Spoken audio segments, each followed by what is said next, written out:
it up for Rabbi Lawrence, huh? Wow. Everyone.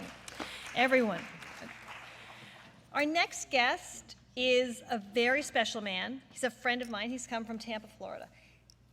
Clay Rivers, you will see when he walks out here, has overcome enormous challenges in his life. You know, we all have daily challenges. The Time Warner cable people don't show up, and our kids are driving us crazy, and the check didn't make it to the account, and you know, we have bigger problems too. But there's so many little things that just get at us, that just take the joy out of life. And when you find people who've really found a way to look at life, having to overcome enormous amounts of challenges, prejudices, people staring at them, people not looking at them for who they really are, it really makes you stop and think. And Clay Rivers is one of those people. As far as I'm concerned, Clay Rivers not only has one of the biggest hearts, but is one of the biggest people I know. And I'm honored to present to you today my friend, our next speaker, Clay Rivers, who's going to talk about walking tall.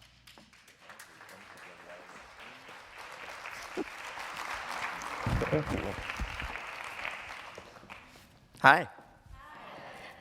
So, good morning. How's everybody doing today? You guys should see yourselves from here. You're a good-looking crowd.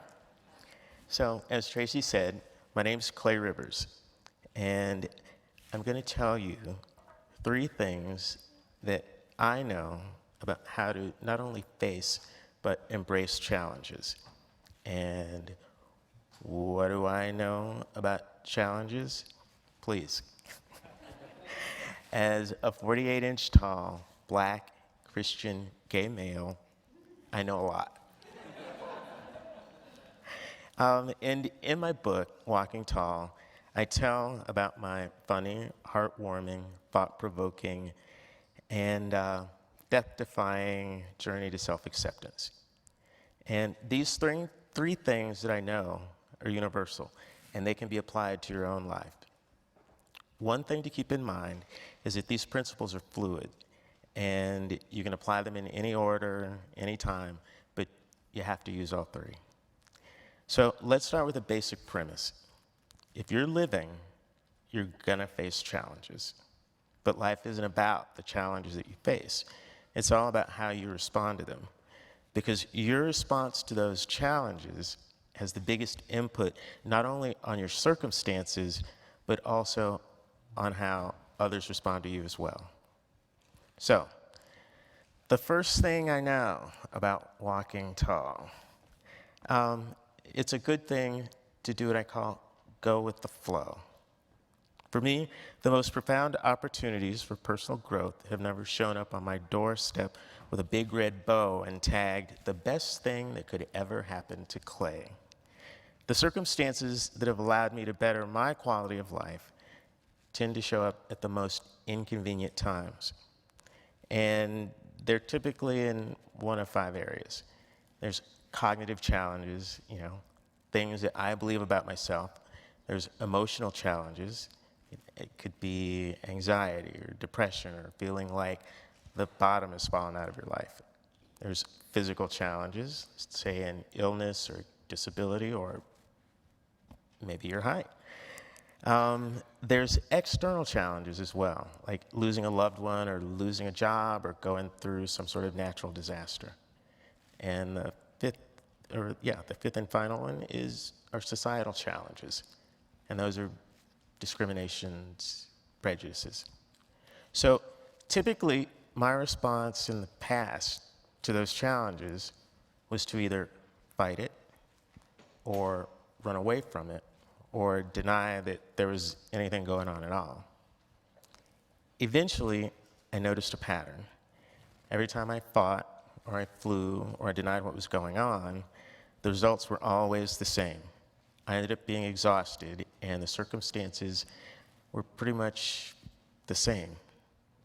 Then it occurred to me one day that, if I opened myself up to the possibility that something better could come from the situation, or that there was something for me to learn, the results always exceeded my wildest expectations.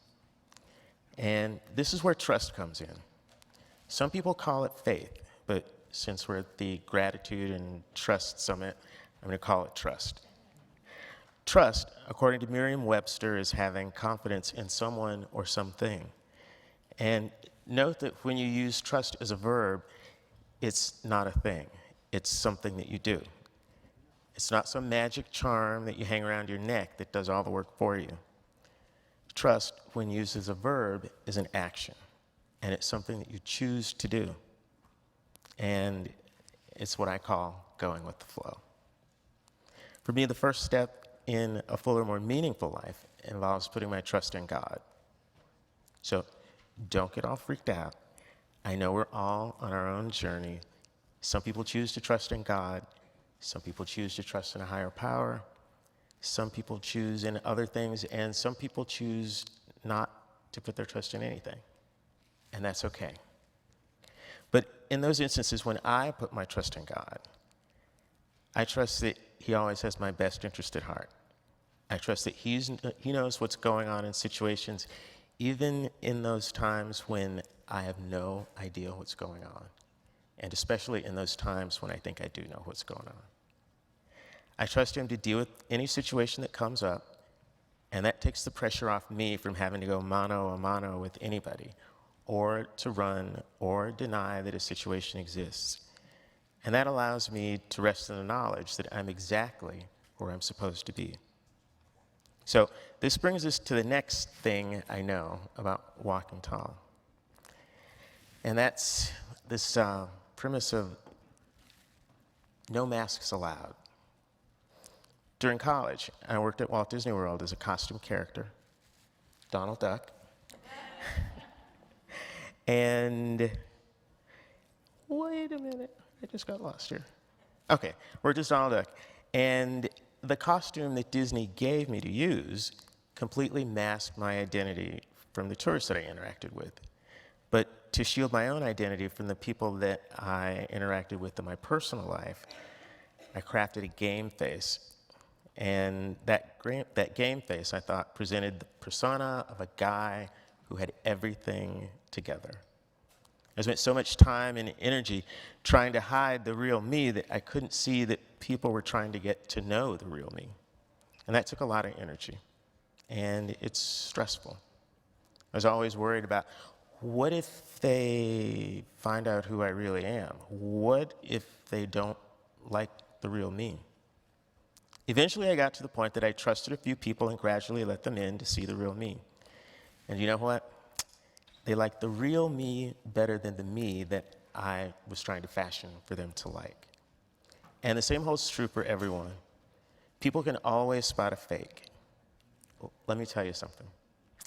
The only time it's a good idea to pretend to be someone else is when they're paying you to do it.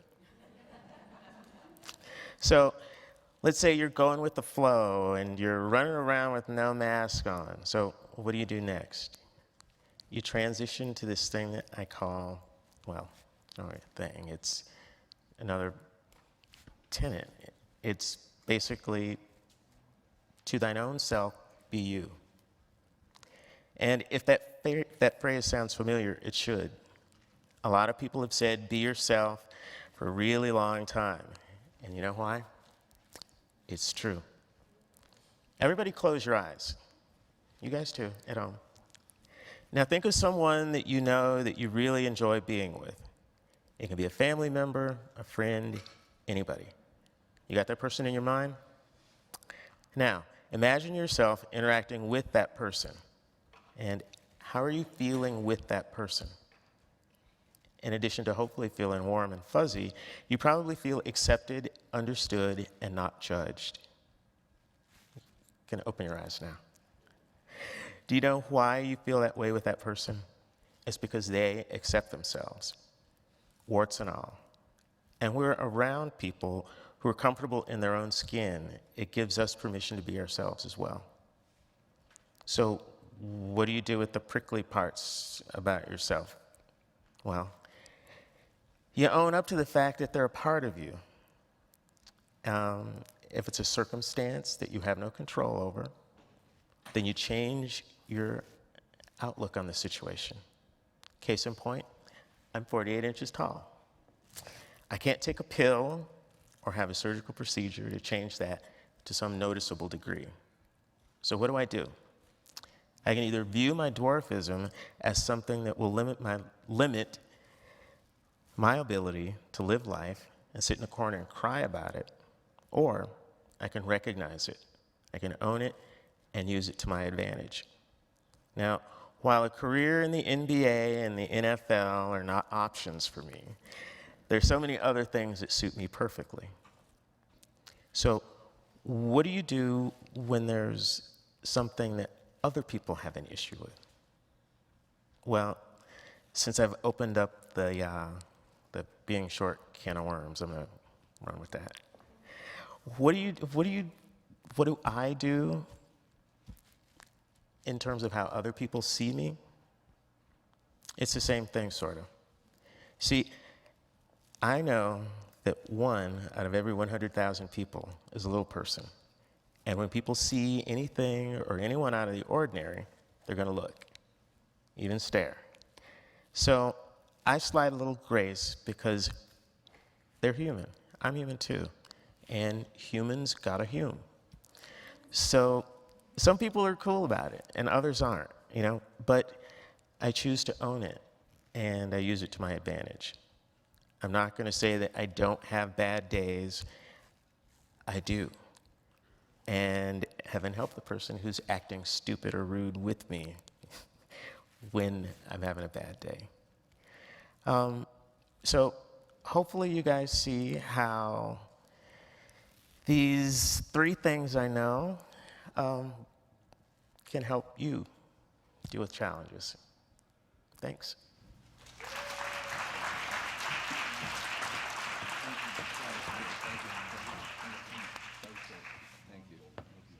Wow.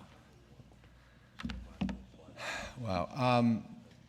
Would like to introduce a friend of mine who is an amazing human being. I don't want to share too much of his story, but my friend Ron has overcome some amazing things in his life. He's a role model for many. He's someone, Ron, can I tell him your story or no? You're going to share some of it? All right, so, I don't know if any of you ever feel sorry for yourself or for yourself or otherwise, or in a moment where it's like, what's going on with me? So, my friend Ron is a true angel in many different ways. He is a triathlete by training, but one day he got hit by a moving vehicle, and by other people may not have survived. Not only did he survive, but he's thrived, and he has spent the last 3.5+ years recuperating, and he started a company to bring together caregivers with people who need care. And